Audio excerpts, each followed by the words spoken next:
Let's move it on. We got the Chicago Bears versus the Los Angeles Rams. I don't think we'll spend too much time on this because, look, Bears, you're 5-1. I respect you. I've been betting on the Bears against the spread all year because the defense, predictably, is better than they were last year. And they weren't a bad defense last year, but they're taking that step forward. Second year with Pagano.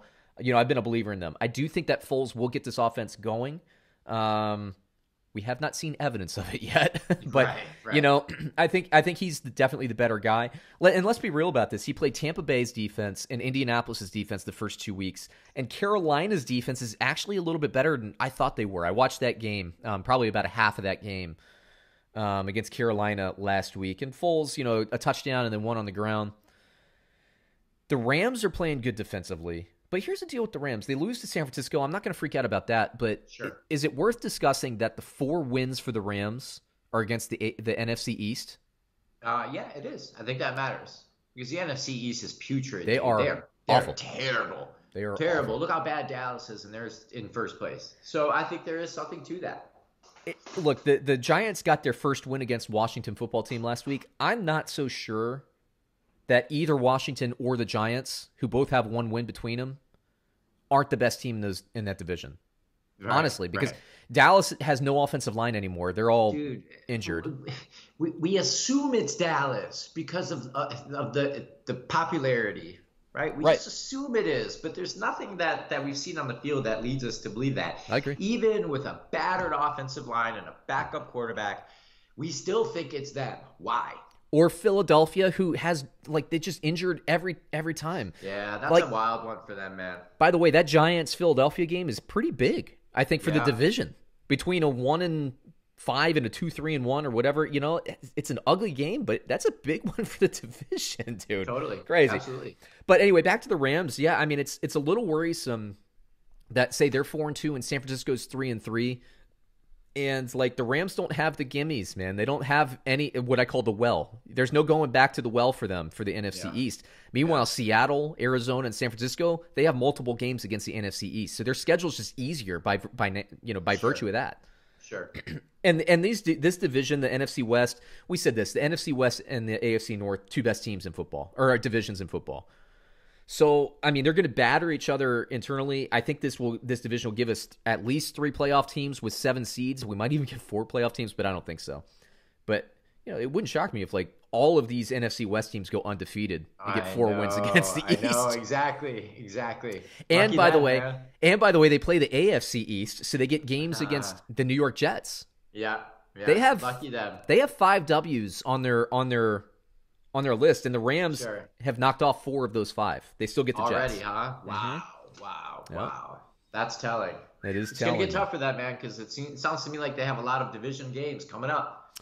But let me say this about the Rams, dude. Their defense is I had concerns with them getting rid of Wade Phillips. Their defense looks great. And they run, they commit to the run. I'm always big on teams that commit to the run. They do that. Jared Goff still has Cooper Kupp. He still has Robert Woods to throw to. And Higbee and Everett at tight end, I like them both. To me, look, it's nice to talk about the 4 wins against. Is it a storyline? I think it is a valid question, but my answer to that question is the Rams are legit this year. I think they're the better team. Now, the Chicago Bears, though, here's the good news: is their offense has been playing pathetically. I mean, they've been a pathetic offense, but their defense has been keeping them in games all year. Their defense is balling, and they're 5-1. They're just one of those franchises that the D is what they do. It's wild. It's like the same story. The D is what they do, but the quarterback play sucks. Mm-hmm. And it's funny how some teams just gravitate towards that. You could argue Green Bay's the opposite. Yeah. And but that's Chicago. They got a Baltimore thing going on. And if your D is real, in my opinion, you're going to go very, very far. Yep. And look, it's kind of like in baseball, they say the World Series, it doesn't matter what your regular season offense does. When you get to the World Series and you get into October and November and all that stuff, if you're facing a team that has 2 good starters at the top of the rotation, and those starters each get 2 starts in a 7-game series. Sure. Maybe even your top guy gets 3 starts in a 7-game series. Right. That offense doesn't matter as much. And the same is a little bit true. To me, when we get to January and February in the NFL, it's all about how good is your defense and can you run the ball.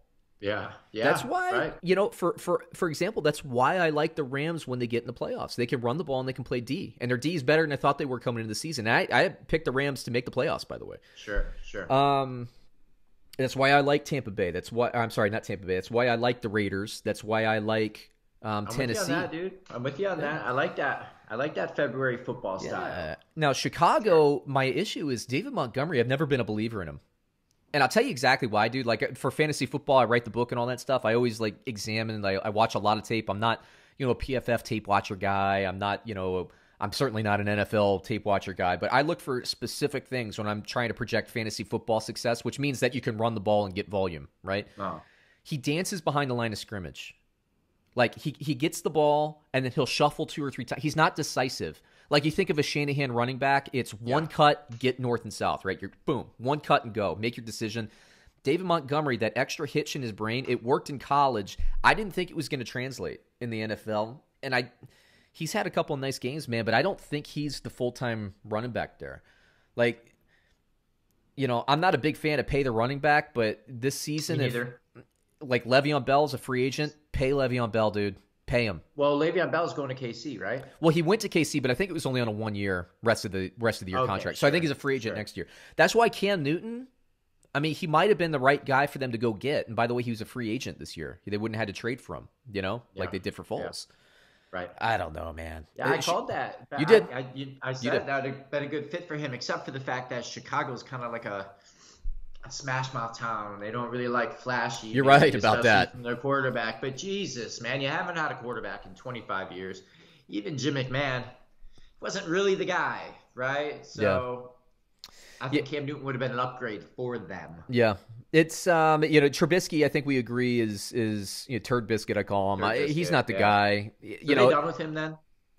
I mean, who knows? But, it was like Tennessee last year. It's like, why are you starting the season with Mariota? I thought the same thing with Trubisky this year. They make the move, and Foles, I think, will move the needle, not as much as Tannehill. But look, dude, they're 5-1. Yeah, and it's impressive. Look, the note to take away here is the offense, as pathetic as it has been, it has potential to be better. So if this offense gets better by 7 points a game, and they do have that capacity to do that, then you're talking about a real playoff team. So Right. But I find this to be an interesting matchup, Brad. Let me hit you with the line here. Bovada has Chicago +7. Wow. Versus the Los Angeles Rams at the Rams. That is surprising. I feel a little bad for the 5-1 Bears. I'm going to take them to cover. Not win, but cover. I agree, man. With this defense, people just don't respect defense when it comes to betting games. The defense is legit. Yeah, they don't. You're right. You nailed it. Yep. 100%. So, like, I think it'll be a close game. Chicago's defense is too good. They're going to be in every game they play this season. This could be – and look, it's Nick Foles, man. The 4-touchdown Nick Foles game is coming. Exactly. I was going to say that. He's bound to have one. He's it's coming. There. And it's Nick Foles, man. He's going to have a 4-game stretch where he throws 20 touchdowns. Right. Know? For sure. This is Nick Foles' career. He'll go 4 touchdowns with 1 pick. He'll go 3 touchdowns with no picks. He'll go no touchdowns with 4 picks, and they'll lose that game. And then he'll go 4 touchdowns with 2 picks. That's what Nick Foles is, man. And he hasn't gotten off the ground yet, but it's coming. Yeah, it's Nick Foles, man. It might be this week. Might be this week. It's the same thing. We say Nick Foles and Ryan Fitzpatrick. They're the same damn quarterback, except Fitzpatrick runs a little bit more. Sure. You're going to get the 5-touchdown Nick Foles. You don't know when it's coming. I know. Roll the dice, man. Can you imagine a little dice? Like, just one Nick Foles face, and you roll it down, Gilbert Godfrey, as you call him, Gilbert Godfrey in the helmet. You roll the dice. Is this the Foles week? Whatever happened to that Gilbert Godfrey? Oh, he made I think like an insensitive comment or two after the tsunami, and he's been persona non grata ever since then. Okay, blacklisted from society. Blacklisted. Yeah, there it is. Can't make fun of a tsunami and a bunch of death and a radioactive meltdown. Miss you, Gilbert. Gilbert. Iago. Yeah, God, yeah. All right, let's do some rapid fire, brother. Let's get the rest of the games. Thursday Night Football, New York Giants +6 versus Philadelphia. Philadelphia.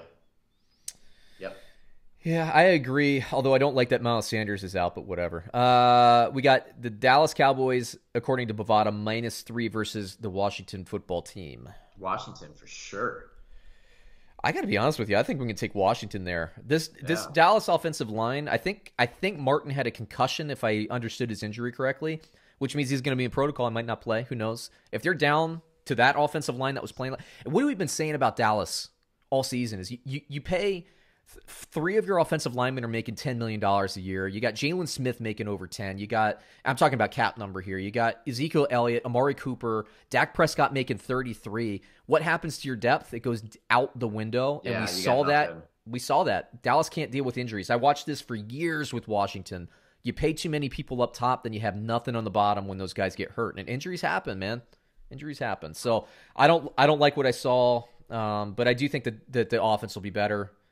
But I don't like it. Buffalo Bills -10 versus New York Jets. Buffalo Bills. I think they've lost 2 straight. Have they not? 2 straight. Yeah, so I think they get rolling again. Back on track. I think they cruise. And I cannot believe that the Jets didn't fire Adam Gase over the weekend. After getting shut up on Miami. And I like Miami, don't get me wrong. I'm not saying, even the Dolphins shut you up. But Adam Gase, come on, man. Let him go. Right. Let him come go. On. Set that team free.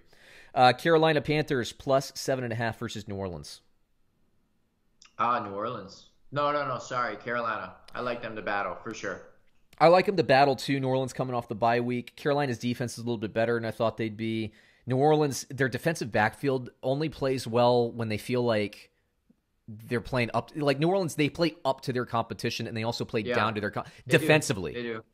So this is a game to me that the defensive backfield probably is like going to kind of like, I can stop DJ Moore and Robbie Anderson. So anyway, I think New Orleans wins, but 7.5, that's too much. I think it's at least a touchdown. So I think I'll take Carolina there. Cleveland -3.5 versus San Francisco. I'm sorry, Cleveland -3.5 versus Cincinnati. I actually like Cleveland to bounce back in this game. I agree with you. Yeah. I like this offense the offensive line to dominate after they were dominated by Pittsburgh. I think they'll control the clock. I think they'll go away there when going away. Detroit +3 at Atlanta. Oh, interesting. I gotta go with Detroit, man. Atlanta, my own question is, are they really going to just switch back to a passing team? Them trying to play physical. What the hell they're going to do, dude? Right? Who knows? Like they had no business trying to be a physical football team. They were not built for that. It was just bad coaching. They went back to a little bit more pass-heavy approach last week. They ended up winning. I don't know. I mean, I kind of reserve judgment. I wouldn't bet my money on it, but I did take Detroit. Jacksonville +8 at the Los Angeles Chargers. Jacksonville. Come on, boys. 8 is too much. I like the Chargers. I like much. Herbert. Jacksonville, man, they're in like every game. 8 points is too much for them. I'm going to take them. Last game, because we talked about the other ones, we got Kansas City -9.5 at Denver. Kansas City hasn't cruised in a while, so I think they do this week. You would think so, man. They came out flat against the NFC West competition so far this season, the Chargers, and they got beaten by the Vegas Raiders. Kansas City, I think, is just like waiting for the playoffs to start. Yeah, I know. They put a nice game together against Buffalo. They played their best game of the season, doesn't it? Yeah, they played that. It's like they played their best against teams they respect more, and I think it's easy to not respect Denver, so I'm worried about it. But I will take Kansas City to cover the spread there. You're right; they're due to cruise. Mm-hmm. And Denver, their strength is run defense, and if Kansas City can't run, I don't think they're going to give a crap. They'll just throw the ball over the top. So, yeah. All right, man, that's it. Got anything else for the crowd before we go? What's the Thursday night game? Do we have a good one or a dumpster fire? Giants, Eagles. Yeah. Okay. I'll be doing some pre-work on my taxes on Thursday night. I'm not gonna. Oh, lovely. Sounds very adult of you. There you go. All right, everybody. Hey, go out, make some bets. Get paid.